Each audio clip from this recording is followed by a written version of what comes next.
What's up, Bass Campers? For this week's episode, we have an interview with Audiowrx, a dubstep producer duo based out of British Columbia and the Bay Area in California. The duo, consisting of Dom and Cole, met over Instagram years ago and have accomplished many feats since working together, such as releasing an EP on Firepower Records, having their music played out by big artists such as Bassnectar, and melting faces at the epic Shambala Music Festival multiple years in a row. Through the course of our conversation, you'll learn how these two have accomplished all of this working together remotely and how it's not rocket science to get noticed and get signed. Audiowrx is sitting on a ton of unreleased music, so make sure you go follow them on your platform of choice. They are at Audiowrx, that's Audiowrx everywhere, and keep an eye out for what they have up their sleeve. And with all that out of the way, let's jump into this week's episode of Bass Camp. All right, Audiowrx, welcome to the show. Thanks for coming on. Thank you, man. Great to be here.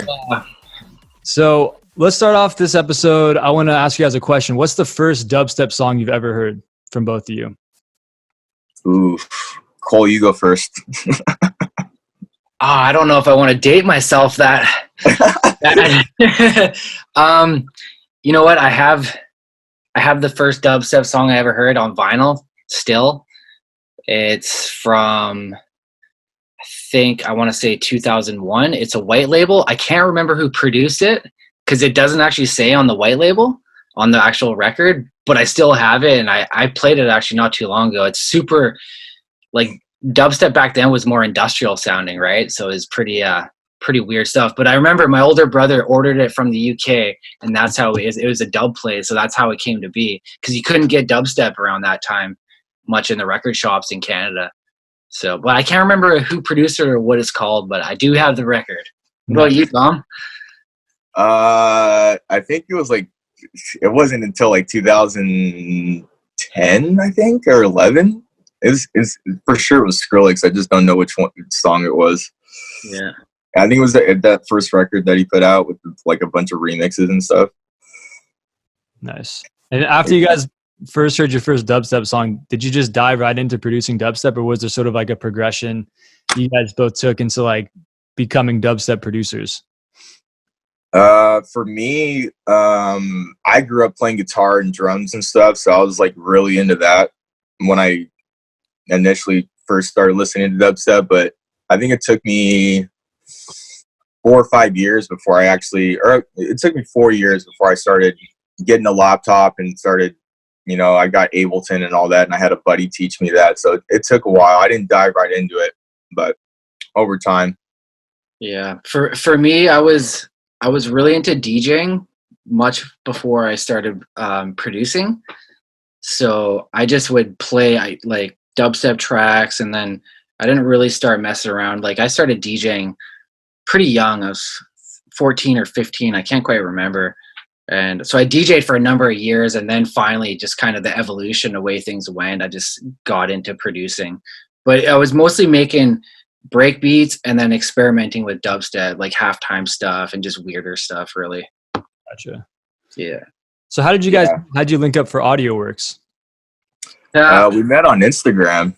The weird one. Yeah. So back in the day when I was first starting out, I was like so gung-ho about like posting all my stuff that I could. Like, I got right into dubstep.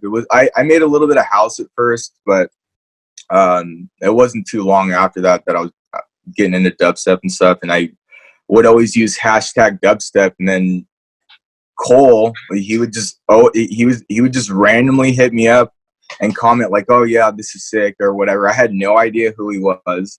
The only reference that I had of him was he had a killer whale profile pic with a cat face, and I thought it was hilarious. And then he started posting stuff, and then I think he was the one who actually reached out to me and said, we should try to make a track.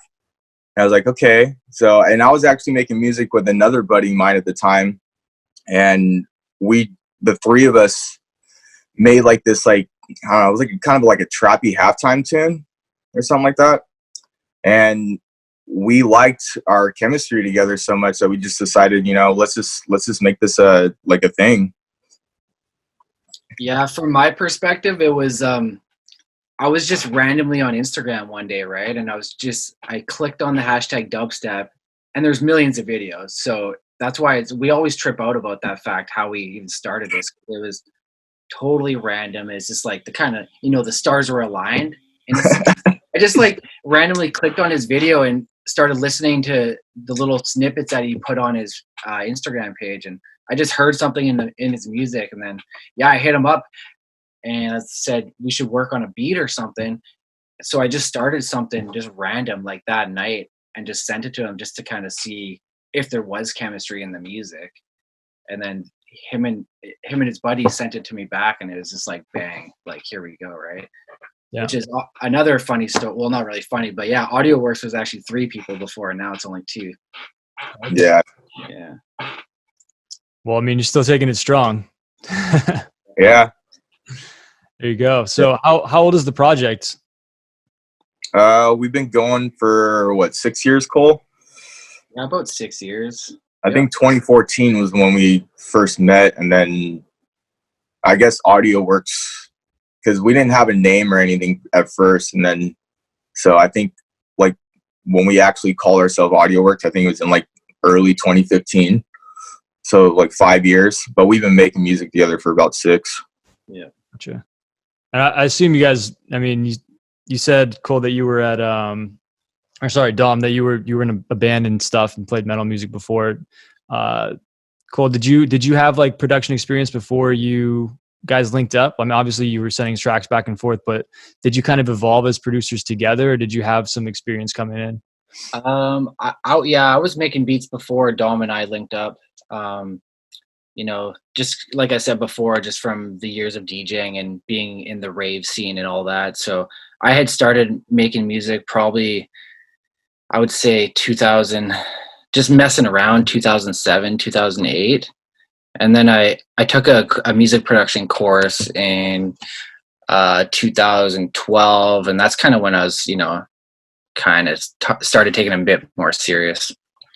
Gotcha. Yes, sir. So what kind of challenges have you guys faced working remotely together? And how have you overcome them? Like, obviously there's like a technology barrier. Like what apps are you using to collaborate? There's challenges of like being together in a duo and having, different takes on visions for the project and stuff. Like, what kind of problems have you guys encountered, and how did you get past it? Not being together in person, it has its ups and its downs. Sometimes it's really cool just to get an idea out by yourself and then send it to the other person. But I mean, working together, we get a lot done too. When I go up there and visit him for a couple months at a time every year, and we get some stuff done. But really, I mean, we don't really get into too many problems. Like if he sends me something and I don't particularly like it, I don't change it drastically, and we always talk it out. Like we don't ever like bash heads or anything on an idea. Like we always get through it, and it's always easy going pretty much. And we've used Discord in the past. We didn't use it too frequently, but it worked for the time being. But it just works best when we just, one guy makes an idea and then we just bounce it back and forth, and we'll just chat it out over the phone, whatever, if we want to change something up, or if we want to, tweak something, or like mix down wise or whatever. So yeah, pretty much since the beginning, like how we were doing it, just sending, he would start something, send it to me, I would start something, send it to him. We've just been doing it like that since the beginning, so it seems normal to us in a sense, you know what I mean? And so there's only been a few times where we've really had like crazy studio sessions together, just because we're so accustomed to doing it this way. Yeah. And so like there hasn't really been too many challenges in that sense, for like, just because we have it on lock now, we're so used to it. Yeah, I mean, you guys have been at it for quite a while, it sounds like. So yeah, we've kind of like dialed it down, Yeah. So for the listeners who don't know, where are you both from? I'm from Central California. I live just outside of the Bay Area. I live in a city called Tracy. There's about 95,000 people here. It's kind of a small town, but it's like right outside the Bay Area. And I'm from Canada in British Columbia. I'm actually on an island, Vancouver Island it's called. And I'm in the city called Victoria, BC. Gotcha. Canada, eh? Hey. Canadian. I know all about the Canadians. Right. So what's the scene like in both cities, like bass wise? Like I know in BC, in Vancouver, there's a lot of bass type stuff. How about in Tracy? Like, do you have shows that you go to? Like what's the scene like there? So all the shows are pretty much in the Bay Area. So like big cities like San Francisco or San Jose, that's where I usually go. Sometimes SAC, but it's usually I got to go all the way to the Bay Area, and that's like an hour drive for me. So I don't do it too often, but I mean there's a bass scene there. There's bass scene in both those cities. A lot of dubstep, a lot of trap. People don't really listen to drum and bass too much out here, but it's starting to grow little by little. But it's mainly just, and then a lot of house music, of course, but mainly just like a lot of trap artists and a lot of dubstep. Gotcha. So have you guys played shows in both your hometowns? I know we were talking how you played Shambala for a few years. And just wondering, like, what kind of shows do you guys book? Do you play a lot, or do you just prefer to like produce more than play live shows? Yeah, we've never played a show where Dom lives because there's not really much of a dubstep scene in Tracy. Like the Bay Area, there is. Mm-hmm. We haven't played any down there. We've done tons of shows up here, all over BC, really. So basically, how it works is generally we work on music through the winter, and then in the summertime, the festival seasons come. We book a lot of festivals up here, and we'll do a run of festivals and shows. Usually ended with Shambala at the end of the summer because that's generally in August. So, and like for our first show we ever did, our debut show was up in Victoria here. So we have a really good friend of ours. He's one of our best friends, Josh Dua, who does a lot of shows. He works for the Village at Shambala. He booked us for our first show in Victoria. And then pretty much ever since then, we do 1 or 2 shows a year here in Victoria, and then do all the festivals and other shows around BC. We get a lot of shows in Canada, now that I think about it.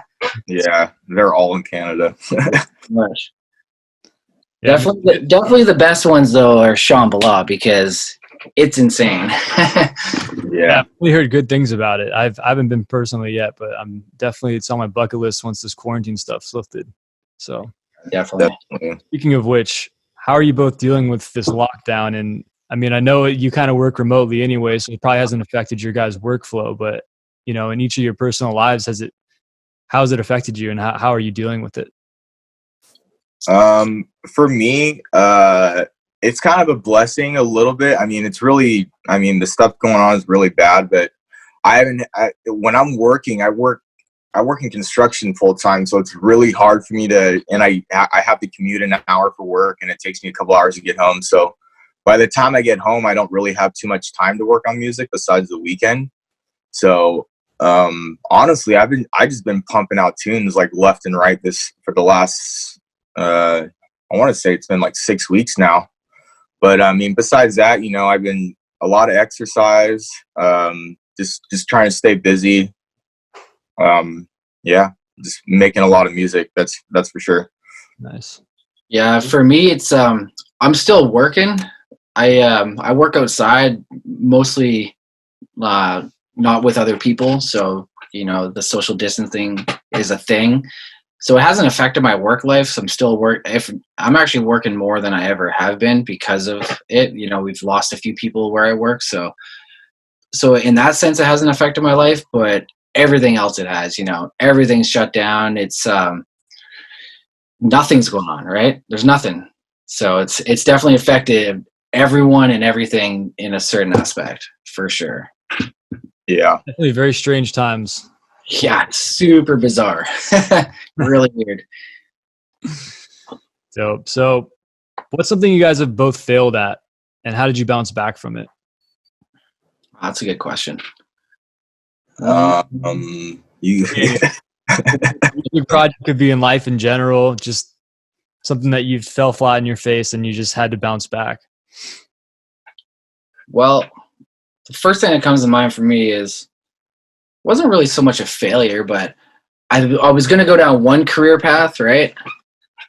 Literally, I was going to pack up all my stuff because, like I said, I live on an island, Vancouver Island in Victoria. I was going to move over to Vancouver and go down one career path. Literally, it was like 2 weeks away, and my life would have just went a completely separate way.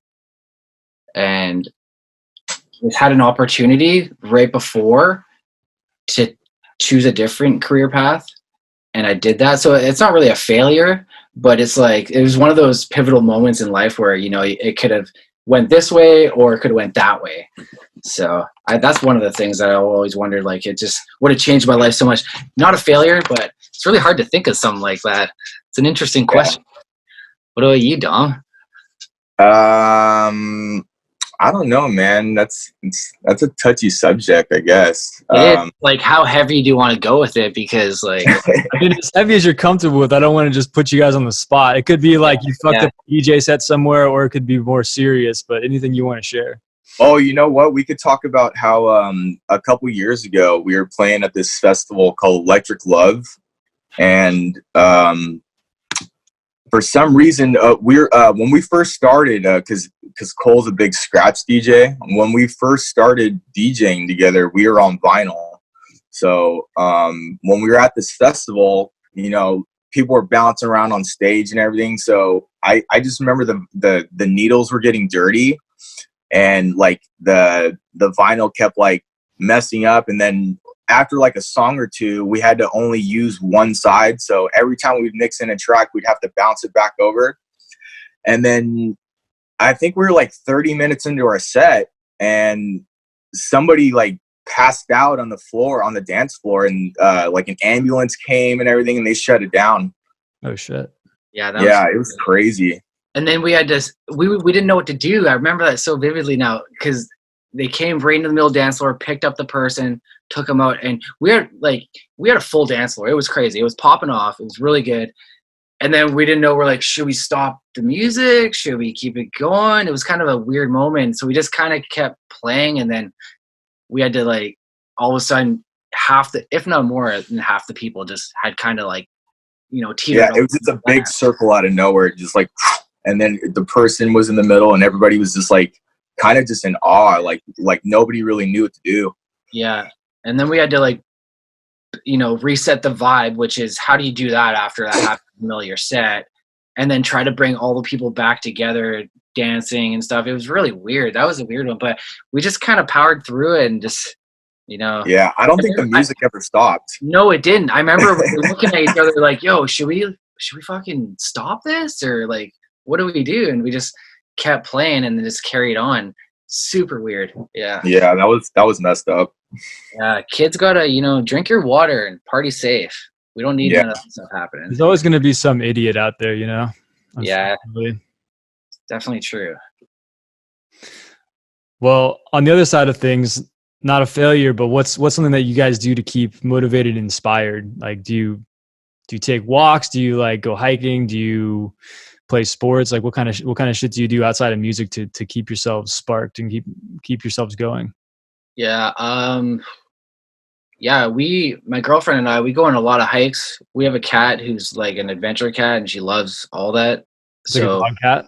Exactly. Yeah. Like, she swims in lakes, and we have a backpack. She comes on hikes with us, and all kinds of weird stuff. So we do a lot of that, a lot of hiking and just exploring and stuff. And it kind of just, you know, refreshes you and makes you feel, you know, clean air outdoors. It just makes you feel good. Yeah, absolutely. Yeah, pretty much same for me. I don't go hiking too much, but I do go on walks every day, and that definitely helps with like clearing your head and, you know, just kind of just hitting the refresh button. And I talk with my family a lot. They're super supportive of what I do and everything, and they're a huge help for me. Nice.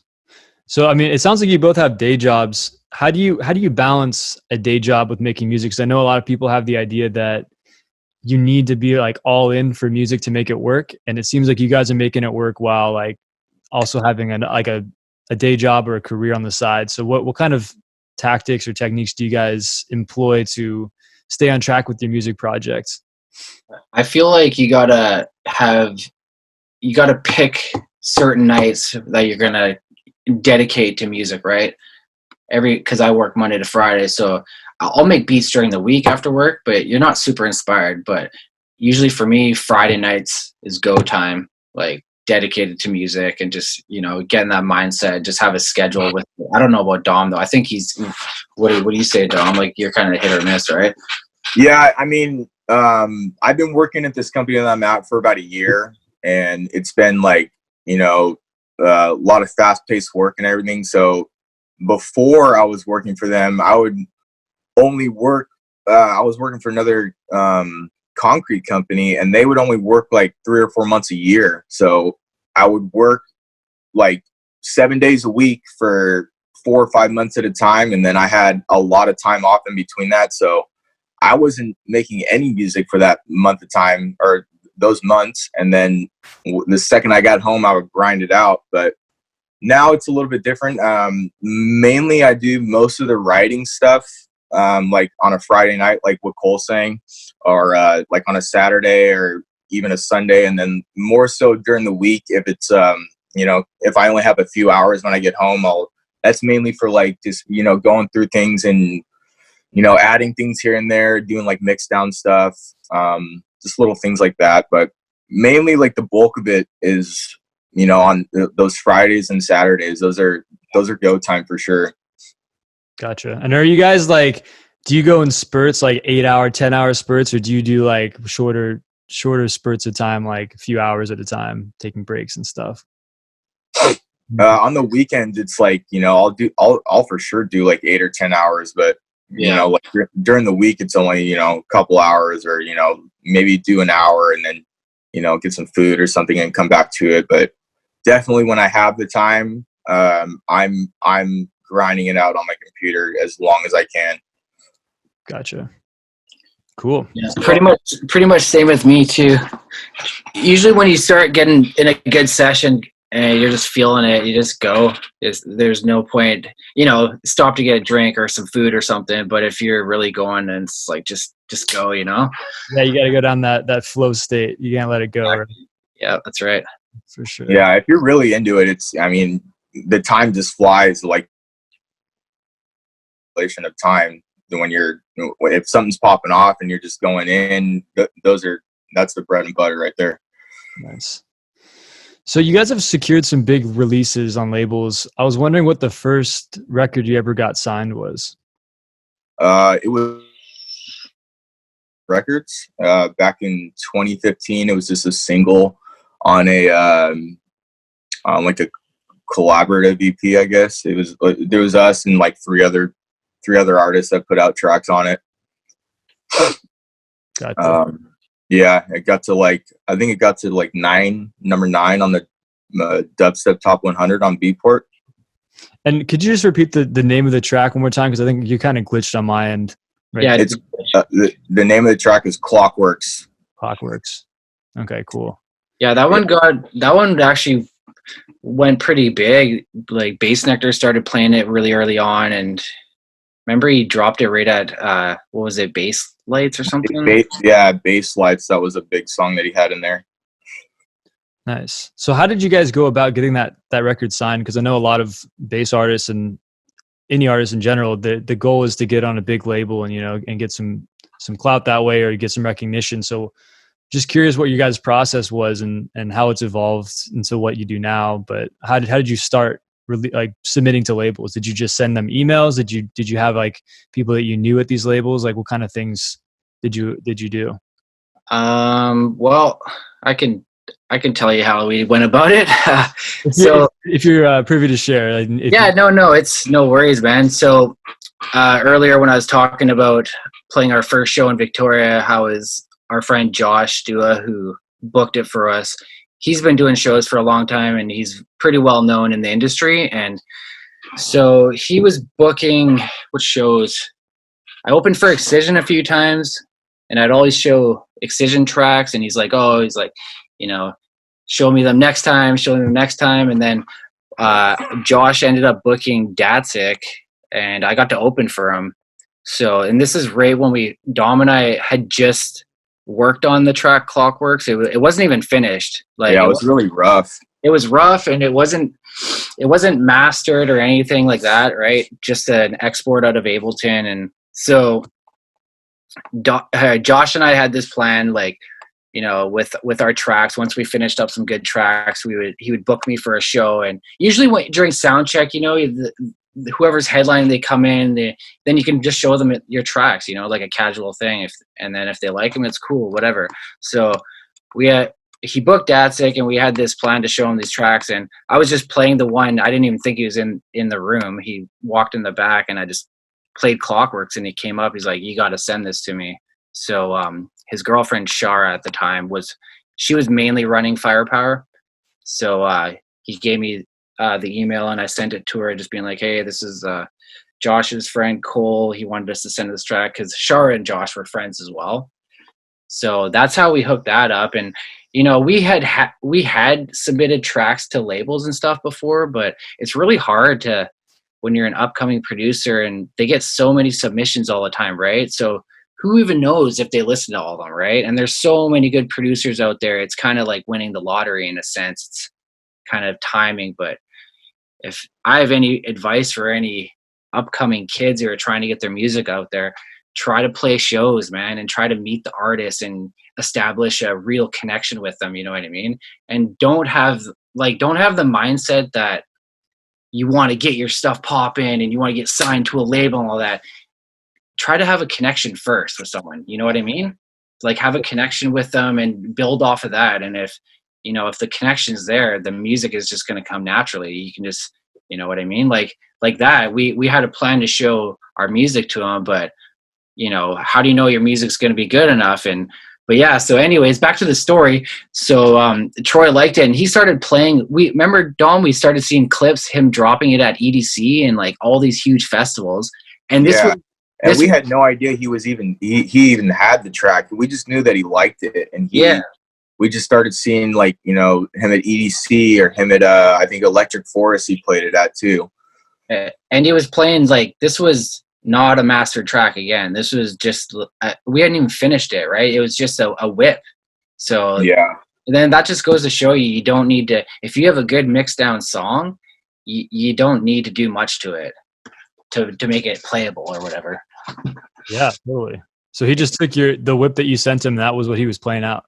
That's what he was playing out, man, at all these huge festivals. And Dom and I were tripping because we're like, fuck, it's not even the finished track. Like, we got to finish it and send it to him and actually, like, do a proper mix down and get it mastered. But yeah, and he actually, he had, once he had played it out a few times, and then he, like, this went on for a couple months, and then later that year, I think he emailed us back. He's like, yeah, you guys got to change this, and this. So yeah, we followed all those demands and to his liking. And like, there was like this B section that he didn't like, and a bunch of other stuff, but we kind of just simplified it up and got it mixed down and mastered, and that was it. Did you guys have any issue with him telling you to change a track that you spend so much time on? Or did you just were you just like, fuck it, like, yeah, I'll make the changes? We were so stoked that he even liked it, so we were happy to make any changes that he wanted to do on it at the time. Yeah, for sure. And it was, that's the one thing with Troy, he was really, really into it. Like, the emails that he sent back to us, he would critique it, and it's like, you know, paragraphs and paragraphs of what he thinks should be changed and stuff like that. So we were just stoked because, you know, just interacting with someone like that at that particular time, you know, someone that we looked up to at the time, you know what I mean? So it was just like that chance that all those kids want, we were doing it, right? So it was cool. And then just to see the track take a life of its own, like it got pretty big at the time too. It was pretty crazy. That's nuts. Do you guys still see like a big streaming numbers from that track still, or is it kind of like died down? I mean, I think it's like around 800,000 plays on Spotify or something.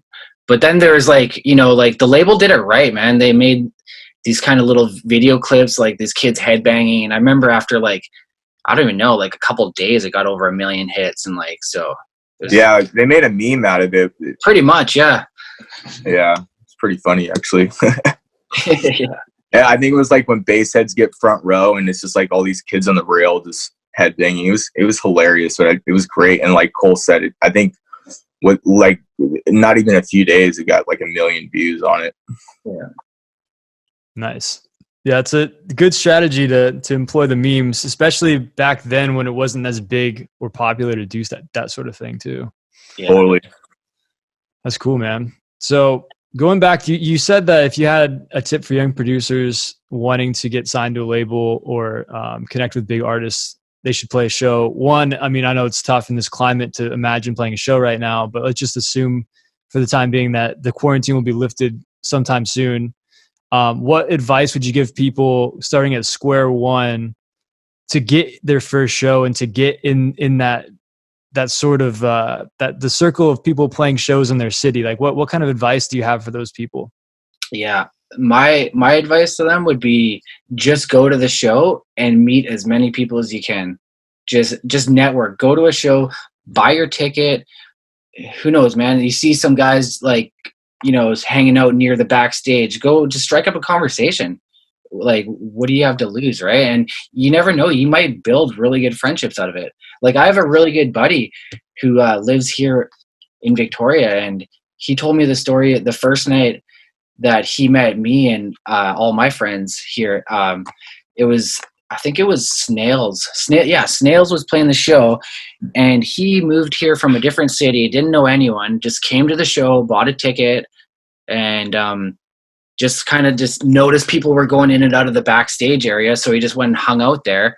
And then after the show, he was Snails was just talking to some fans, and he was like, "Hey man," he's like, why don't you come hang out with us? And then he met my buddy Josh, who does the shows, and they all ended up back at my studio afterwards because I had a studio spot at the time. And they all ended up back there. And he just moved here. He didn't know anyone, but he put himself out there. He went and said what up to people, and made connections with them. And then he ended up at this after party hanging out with Snails, and he's like, "This is the best night of my life." And then met all of us, and now we're really good friends, and he plays shows and all that stuff. So it's like, yeah, man, if you just put yourself out there and just go to a show and network and meet people and just establish real connections, then I think that's the play. That's the way to do it. Yeah. Epic. Mm-hmm. Anything to add to that? Yeah, I'm not the best at talking to people, so you just gotta let loose, man, and just like you gotta be consistent with going to these shows too. I mean, for somebody like me, it's really hard because I gotta drive so far away just to get to a decent show. But I've met some people with a few times that I have gone, and they brought me backstage. I've met tons of producers and big artists. I think one year I was at I think it was Wobbleland, and I just met this guy, and he actually ended up working for the production company. And we were just talking, and then we ended up making a dope tune with the guy like a couple months later. So it's just, you just got to be consistent and just keep going to shows. Yeah, just put yourself out there, really, too. It is kind of a weird thing, though, but, you can meet some really good homies by doing it. Yeah.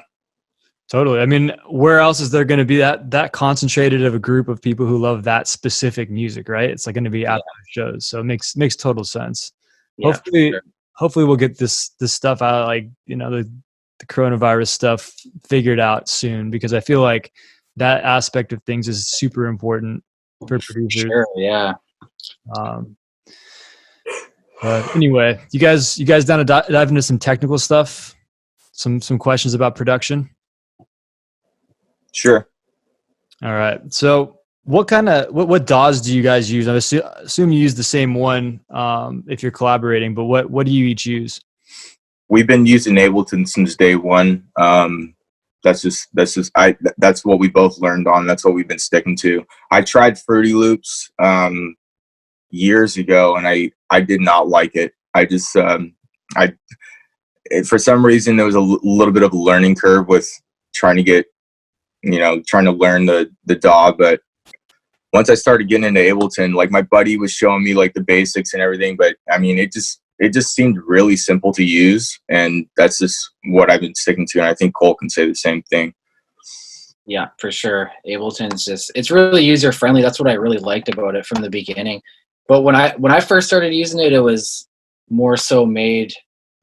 Its intentions wasn't for production. It was for doing live sets, right? But I was just, figured out you could make beats with it. So yeah, it's really user friendly. I would like anyone could just pick it up and watch a YouTube video and learn quite quick. That's what I liked about it. I agree wholeheartedly. Yep. So Dom, you said you started in Fruity Loops. What was your impression of Fruity Loops versus Ableton? Because I know that's all like a big discussion that happens a lot in the producer community, like which is better and blah blah blah. So like, what's your take on that? What made you make the switch to Ableton? I hadn't spent too much time in Fruity Loops, but I just, there's like a sequencer to make like beats and stuff. Like, I just thought that was like, I mean, it's cool to use, but I mean, I thought it was just much better just to draw the stuff out, and just like little things like that. Just like the whole layout of it was just weird to me. Gotcha.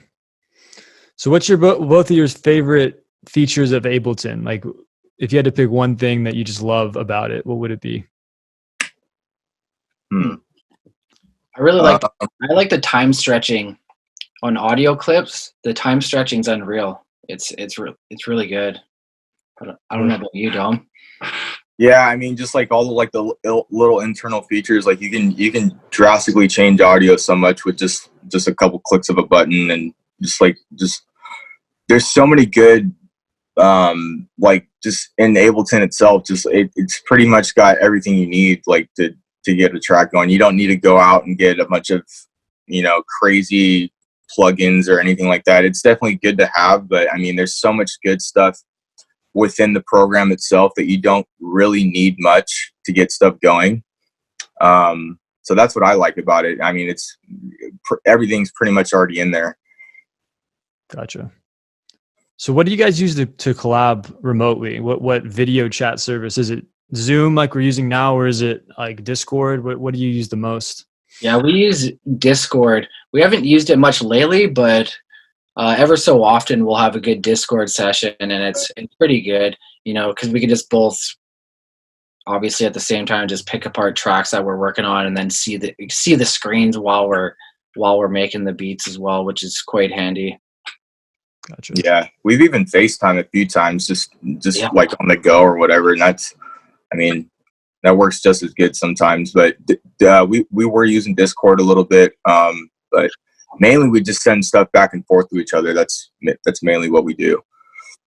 Gotcha. Do you guys use the Splice app at all, like to sync your projects on both ends, or do you just like send back and forth stems and stuff? We have like uploaded the projects to Splice and just done it that way, but we mainly just we use Dropbox to exchange projects usually. Gotcha. Yeah, we tried using Splice for a little while, but we weren't really vibing with it that much. Yeah, I definitely use it to get, like, I go on there and get, there's a bunch of good samples on there and everything. I got an account, and that's, I get a lot of inspiration from stuff like that, but we haven't really used it for exchanging projects. Yeah. Yeah, I've had issues with their file sync stuff, so I don't really use it either, but definitely they have loads of samples for sure. Yeah, really good site to get your samples from for sure. Yeah. A lot of high quality, a lot of, they're constantly updating stuff. So many good drum samples, it's crazy. Yeah, a lot of our drums come from there for sure. A lot of effects. Nice. So how do you guys typically start a song? Does one of you just have an idea that you shoot over, or do you sit down both at a blank template and kind of fuck around? Usually either me or him will come up with an idea. It could be, just sometimes it's just me sending him a drop that I've worked on with like no intro whatsoever, and he'll make the intro, or I'll have, an intro with one drop, or even an intro with two drops, and then he'll kind of fill in the blanks But it's kind of different every time, honestly. It's never the same thing, but sometimes it's, you know, I'll give him a good chunk of a track to work on, or sometimes I give him very little to work on and he'll do a lot. And then, you know, same thing on his end. He'll send me something that he'll start, and, you know, it could be anywhere from 10% of a song to 50% of a song. Yeah, it's usually different. It's like you said, it could be just a little tiny idea, or it could be, you know, a pretty good strong idea, and we just work off of it. Yeah. And do you guys have like certain strengths that you both know the other has, or do you kind of just tackle everything as a team? Like, for example, does one of you like do sound design and the other like mixes and masters, or do you kind of all just do you both just team up on every phase of the production process? It's kind of different every time a little bit, yeah. But you know, I do a lot of sound design. He does a lot of it too. But like he seems to be a little bit better than me at like transitions and stuff like that. A lot of effects he's really good at, like that I'm not so good at, and he knows how to like kind of glue everything together a little bit better than me. I'm more about like melody and stuff like that. I grew up, you know, knowing music theory and stuff like that, so I think that's more of my strong suit, is knowing like, you know, music theory and stuff like that. So, but I mean, we both do the sound design. We both, you know, do the mix downs and stuff. But he's a lot better at gluing the stuff together, and then he'll straight up call me out if it doesn't sound good. So you get through it. And vice versa too. It works both ways, so it's good. Yeah. So I mean, we definitely carry each other where one of us is lacking.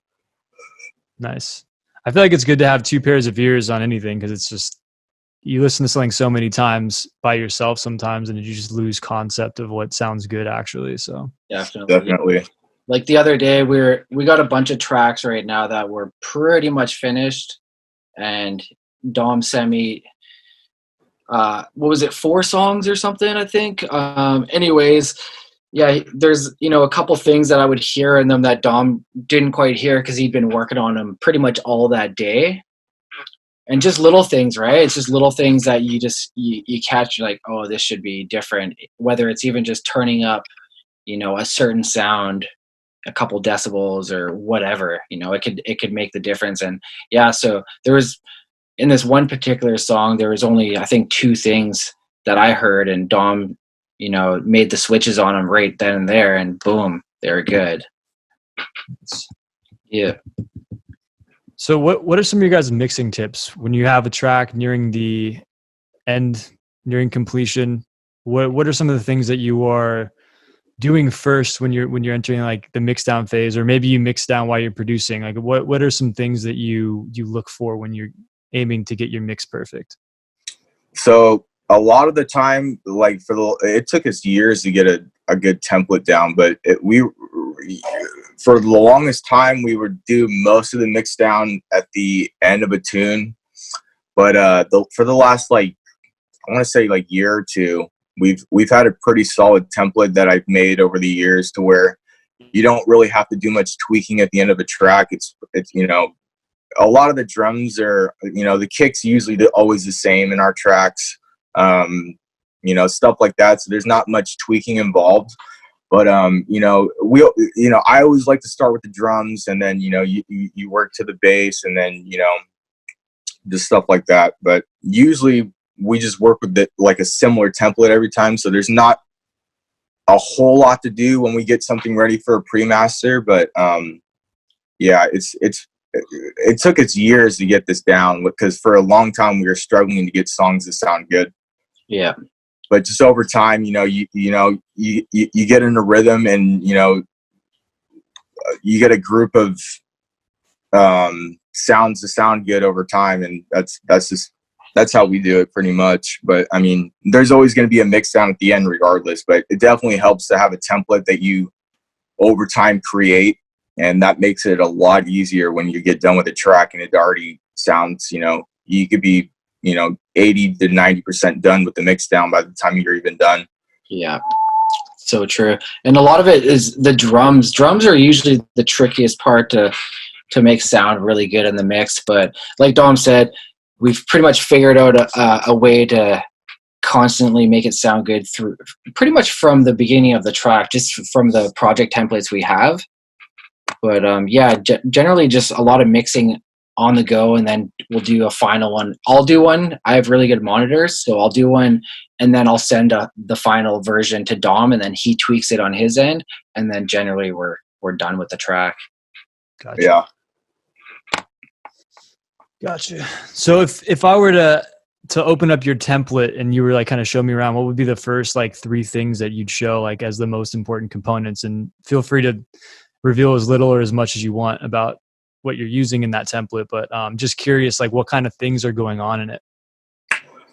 So in the bass channel, over the years, I made just a solid bass rack. It, a lot of compression, a lot of OTT stuff like that. Well, not a lot, but just enough to make it sound right.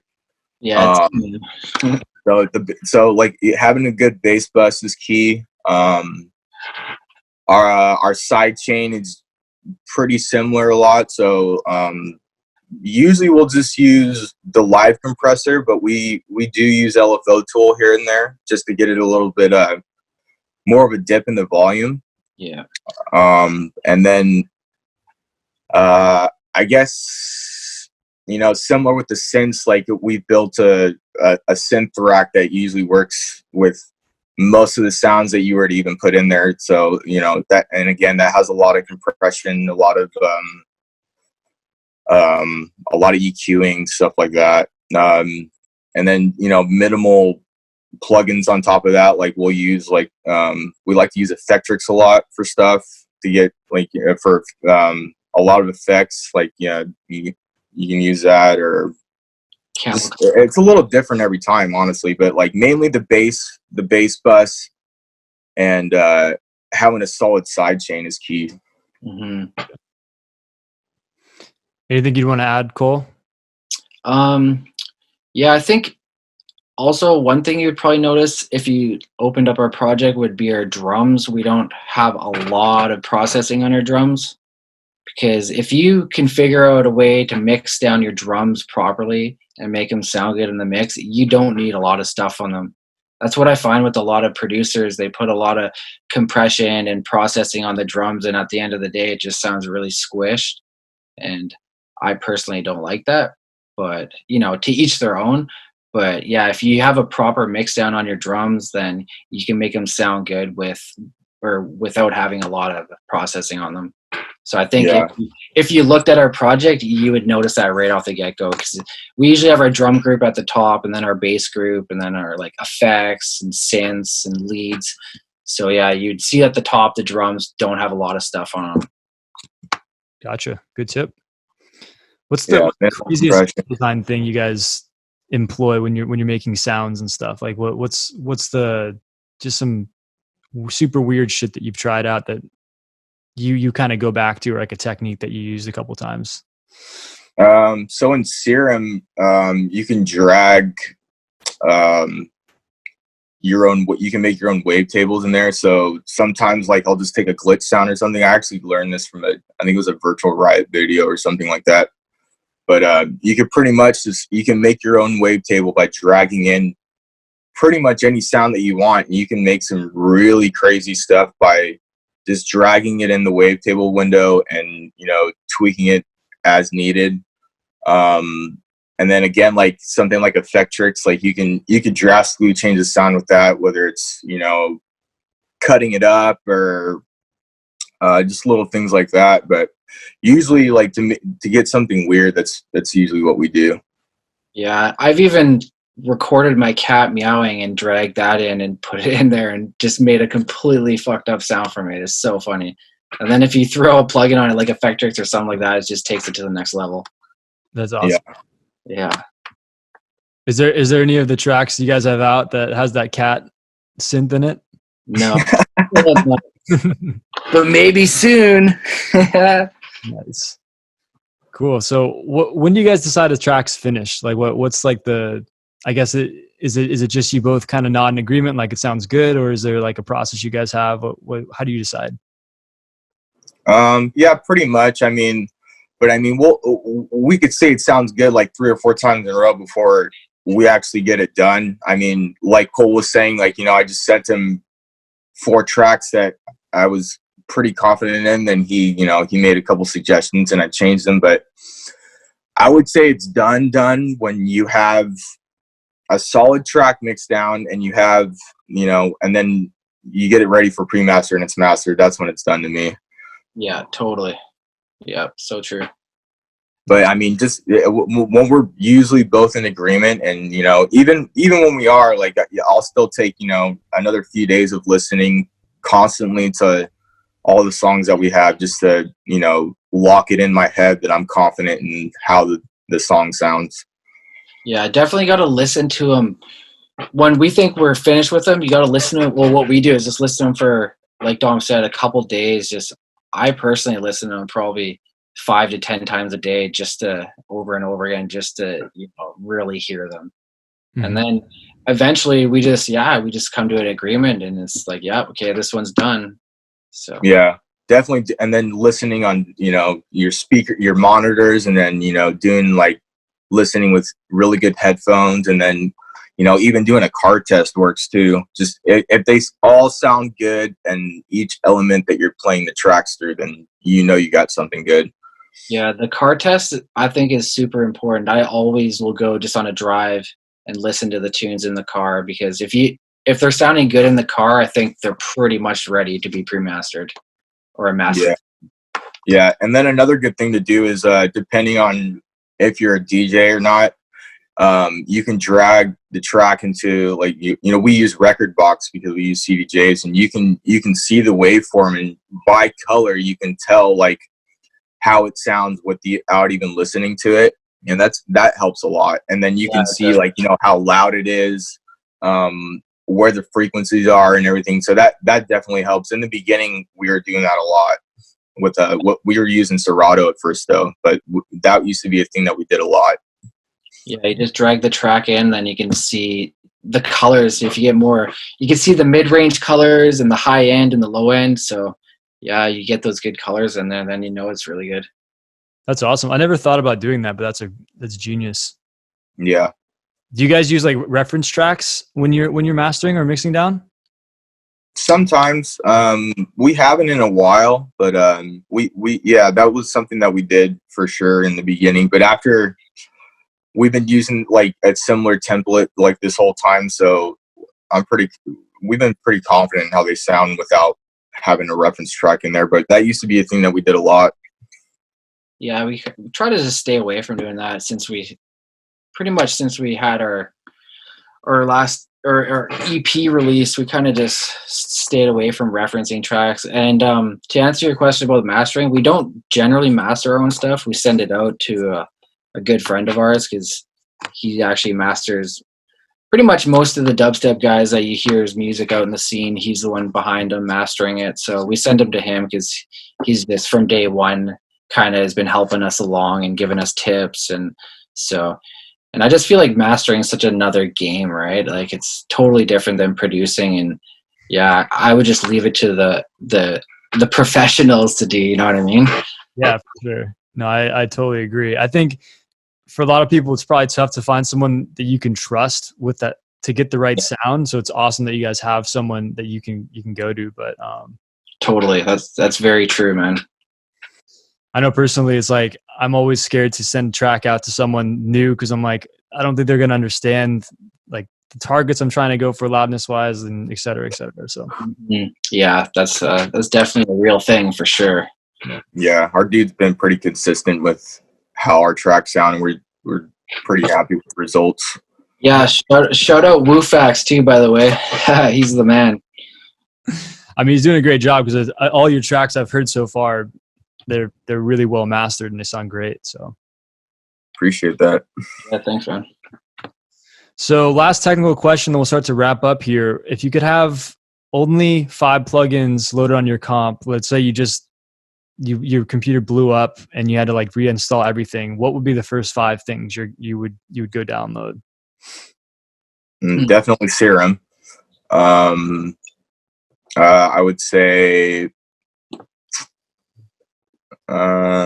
we like using Effectrix a lot, but I mean it's to each their own. It's not everybody uses it. It's kind of an older plugin too, but we've been using it for so long. So definitely those two. I would say Camel Crusher for sure too in there, because I use that a lot. Yeah, Camel Crusher. Sure. LFO Tool is pretty sweet too. Yeah, LFO Tool, Serum, Camel Fat, or Camel Crusher, I mean, but it's from Camel Fat. And then we use this plugin called Bass Clef a lot too. It's a washout plugin that it's really good for just it's kind of like a reverby high end effect, but you could pretty much put it on anything. It's really good for transitions and stuff. Yeah, it has a really good reverb sound to it. Just like the sweep is next level. It's a lot better than most of the stock ones anyways, I think. Yeah, and then one other one too.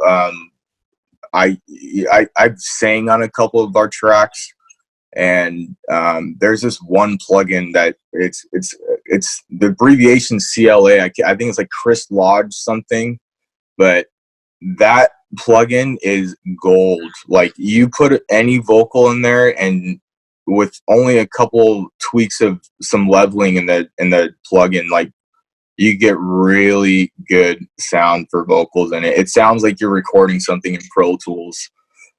Damn, that's awesome. Yeah. Thanks for this, guys. So we'll start to wrap up here with a couple of rapid fire questions. And the first one's not, I guess, as rapid fire as the rest, but what's the best show you've ever been to? And I think I know the answer to this, but just to ask it. I'm going to say Shambala 2018 for me. Yeah, it's hard for me to pick a year, but it's definitely Shambala.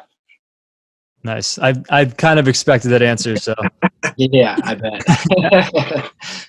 That's awesome. What's your favorite cartoon from any era? Oof. Family Guy. Family Guy? I mean, I like The Simpsons, I guess. Simpsons? Nice. Yeah. And who's your biggest inspiration, producer-wise or artist-wise? Any musician? Who's your biggest inspiration for each of you? For me, it's Dave Tipper. Dave Tipper, okay. It's changed so much over the years that, I mean, a lot of my inspiration, believe it or not, comes from listening to metal music. So, like I used to listen to bands like The Faceless and everything. And a lot of our newer tracks have a lot of guitars and stuff like that in it. But as far as like EDM goes, I guess Bassnectar or somebody like that would be at the top of the list for me. Gotcha. All right. Is there anything I should have asked you guys, but I didn't? Anything that comes to mind? I can't think of anything. What about you, Cole? I don't know. There's so many things that you could have asked, but you asked a lot of things as well. I don't know. There's nothing that really comes to mind. Yeah, we pretty much got down all the basics and what we're about and everything. We're just two guys just having fun making music. Yeah, totally. There it is. And if you give one tip to a producer opening their DAW for the first time, because I know there's a lot probably diving into shit with the current state of things, what would you give those producers in advice wise? Like, what would you tell them to inspire them to keep going and all that? I would say don't overthink things. Just try to keep it simple, especially if you're just learning. Man, just make it easy on yourself and just grab a drum loop and see how that drum loop sounds, and then see how when you add something else. Like I feel like for kids who don't know anything about producing and trying to jump in, it's kind of hard for them because they don't know where to start. But if you just start with a couple samples, like bring in a drum loop and kind of get a feel for the program in that sense, I don't know. I think that's a good way to start anyways. Yeah, definitely. Like, you don't have to nosedive into knowing sound design or anything like that. It takes a long time to get that stuff down. So I would just recommend, like Cole was saying, just like, I learned by just working with samples and, a good, trait whenever you drag in a new sound into a track, always have it at -6, never have it at 0 because it'll redline. Just little things like that. And just, over time, you will learn how to use your DAW just by, making a drum loop, or just, even if you go and get some simple bass samples or whatever, that's how you learn how to arrange tracks in a DAW. Yeah, so, totally. And you don't even know, you don't have to know theory or anything like that. It definitely helps. Like, I know theory, so that's what got me into doing this in the first place. So, but I mean, just getting samples in there and getting arrangement down would probably be the first thing that you do. There it is. Cool, guys. And what's next for Audiowrx this year? What do you guys got coming up? Well, if there was no quarantine, we would have a bunch of festivals and stuff, but we're just finishing up quite a lot of songs right now.